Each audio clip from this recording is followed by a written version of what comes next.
प्रहलाद का कुल बड़ा ही विचित्र कुल है। इसी कुल में अनेकों दैत्य ऋषि हुए हैं। वास्तव में प्रहलाद का कुल दैत्य और ऋषियों का मिला जुला एक अद्भुत सम्मिश्रण है। शुंभ निशुंभ प्रहलाद के कुल में ही हुए, जिसे देवी ने स्वयं अपने हाथों से मारा। वे साक्षात जगदम्बिका से संस्पर्शित हुए। हिरण्याक्ष और हिरण्यकश्यप दोनों भगवान विष्णु के द्वारा संस्पर्शित हुए। अंधक का वध भगवान शिव ने किया। वह शिव के द्वारा संस्पर्शित हो शिवगण बन बैठा। प्रहलाद की बुआ थी सिंहिका, जिसका पुत्र राहु था। समुद्र मंथन के समय राहु ने देवताओं की पंक्ति में बैठकर अमृत पान किया। कालांतर में विष्णु ने सुदर्शन चक्र से उसे विभक्त कर अमृत्य प्रदान किया।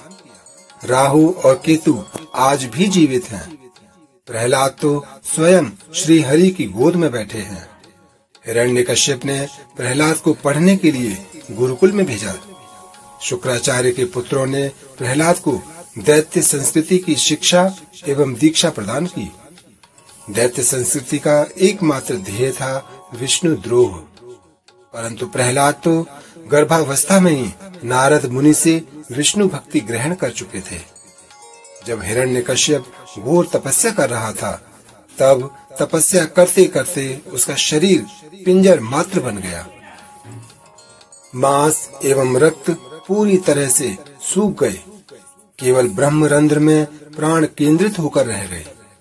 श्वास प्रश्वास भी रुक गई। इंद्र ने उसे शक्तिहीन समझ लिया और उसके राज्य पर आक्रमण कर दिया। समस्त दैत्य मारे गए, कुछ भाग निकले। तब प्रहलाद अपनी माता के गर्भ में थे। इंद्र ने उनकी माता कयाधु को बलात् ले जाना चाहा, परंतु रास्ते में नारद मुनि मिल गए। किसी प्रकार कयाधु को छुड़ाकर वे अपने आश्रम ले आए। गर्भ में ही प्रहलाद ने नारद मुनि से विष्णु दीक्षा प्राप्त की। कालांतर में ब्रह्मा जी प्रकट हुए। जब हिरण्यकश्यप की तपस्या पूर्ण हुई, उसने ब्रह्मदेव से कहा, मुझे अमर कर दो। ब्रह्मदेव ने कहा, मैं स्वयं अमर नहीं हूँ। मेरी आयु मात्र 100 ब्रह्म वर्ष है, अतः मैं तुझे कैसे अमर कर सकता हूँ। यह संसार नश्वर है, तो कोई यहाँ अमर नहीं हो सकता। हिरण्यकश्यप ने कहा, तो फिर आपके द्वारा बनाई सृष्टि में उत्पन्न किसी प्राणी से मेरी मृत्यु न हो। न देवता, न असुर, न दैत्य, न दानव, न मनुष्य, न पशु, न पक्षी, न वनस्पति, न वायु, न जल, न अग्नि, न पृथ्वी, न तेज इत्यादि किसी के द्वारा भी मेरा वध न हो। न दिन में मरूं, न रात में, न बाहर मरूं, न अंदर, न पृथ्वी पर, न आकाश में, न जल में, न वायु में, और किसी भी प्रकार के शस्त्र से मेरा वध न होने पाए। मुझे ऐसा वरदान दो। ब्रह्मा ने कहा, तथास्तु।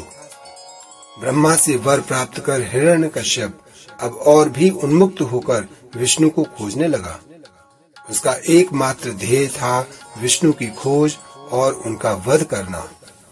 सोते बैठते उठते जागते प्रत्येक क्रिया में वह विष्णु को खोजने लगा। उसका एकमात्र लक्ष्य थे विष्णु। उधर प्रहलाद ने गुरुकुल में विष्णु गान प्रारंभ किया एवं देखते ही देखते दैत्य बालक विष्णु भक्ति में लीन हो गए। गुरुपुत्रों ने दंड दिया। प्रहलाद को बहुत समझाया, परंतु सारे प्रयास निरर्थक हो गए।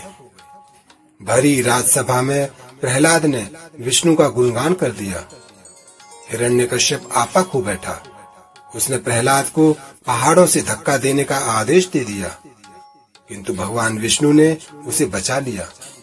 फिर उसने उसे विष देने का आदेश दे दिया, किंतु प्रहलाद हर बार बच गया। क्रुद्ध गुरुपुत्रों ने प्रहलाद पर कृत्या चला दी। विष्णु आवरण के कारण कृत्या ने गुरुपुत्रों को ही मृत्यु की नींद सुला दिया, परंतु प्रहलाद ने उन्हें जीवित कर दिया।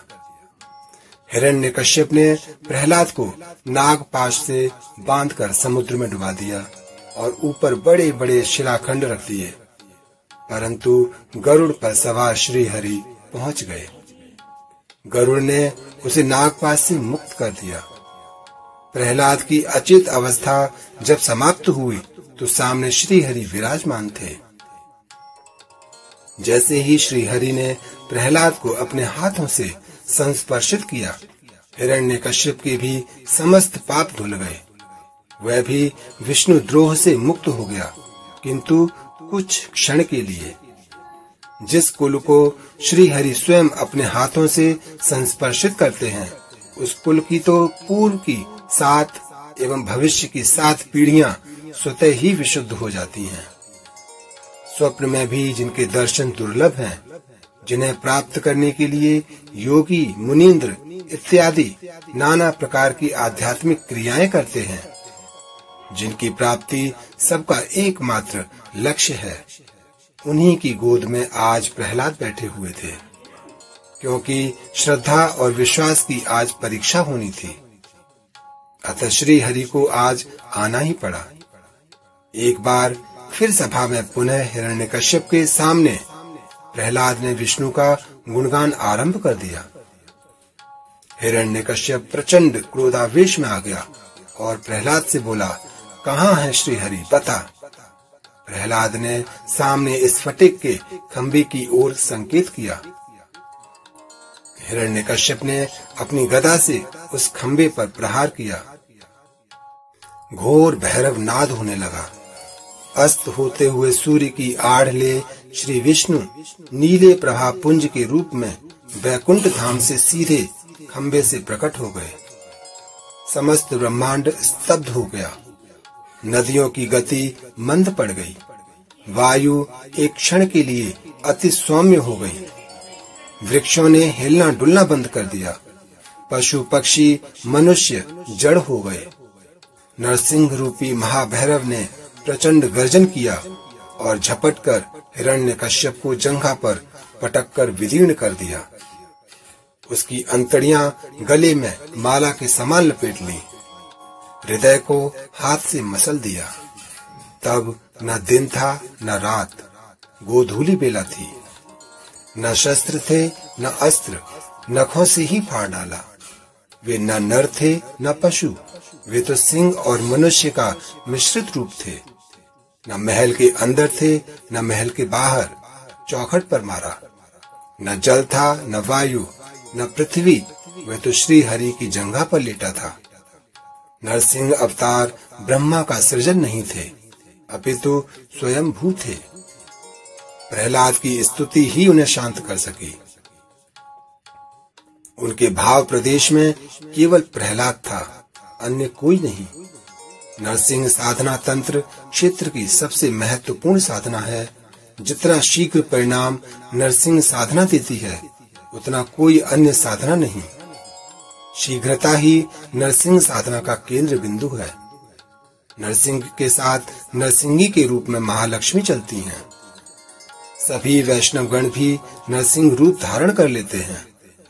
किसी भी प्रकार की नकारात्मक बाधा में नरसिंह साधना सबसे उत्तम है। विष्णु मृत्युंजय स्रोत कुछ नहीं, सिर्फ नरसिंह साधना का ही एक आयाम है। आवेश तो विष्णु अवतारों का प्रमुख लक्षण है। नरसिंह तंत्र समझना है तो गुरु के अंगूठे को समझना पड़ेगा। गुरु अपनी सारी शक्ति अंगूठे में ही छिपाकर रखता है। अंगुष्ठ ने ही ब्रह्म रस को संस्पर्शित किया है। अंगुष्ठ के माध्यम से ही शक्ति संचालित की जाती है, आवेग नियंत्रित किए जाते हैं। इसलिए अंगुष्ठ पूजन होता है। अंगुष्ठ में ही नरसिंह विराजमान है। शरीर का अंतिम कोना ही नरसिंह का मूल स्थान है। राम ने अंगुष्ठ से स्पर्श कर पाषाण हुई अहिल्या का पुनः उद्धार किया था। प्रहलाद ने अंगुष्ठ साधना ही संपन्न की थी। जब श्री हरि महाभैरव नाद कर रहे थे नरसिंह अवतार के रूप में, तब प्रहलाद ने श्री हरि के पाद पद्मों के दोनों अंगूठे पकड़ लिए थे, जिन्हें देवता देवियां, ऋषि, मुनि इत्यादि भी अपनी स्तुतियों से शांत और प्रसन्न नहीं कर पा रहे थे। उन्हें प्रहलाद ने केवल अंगुष्ठ संस्पर्श के माध्यम से ही निश्चल और सौम्य कर दिया था। दोस्तों, आपको वीडियो कैसा लगा हमें कमेंट करके अवश्य बताइए। वीडियो पूरा देखने के लिए बहुत बहुत धन्यवाद। जय नरसिंह भगवान।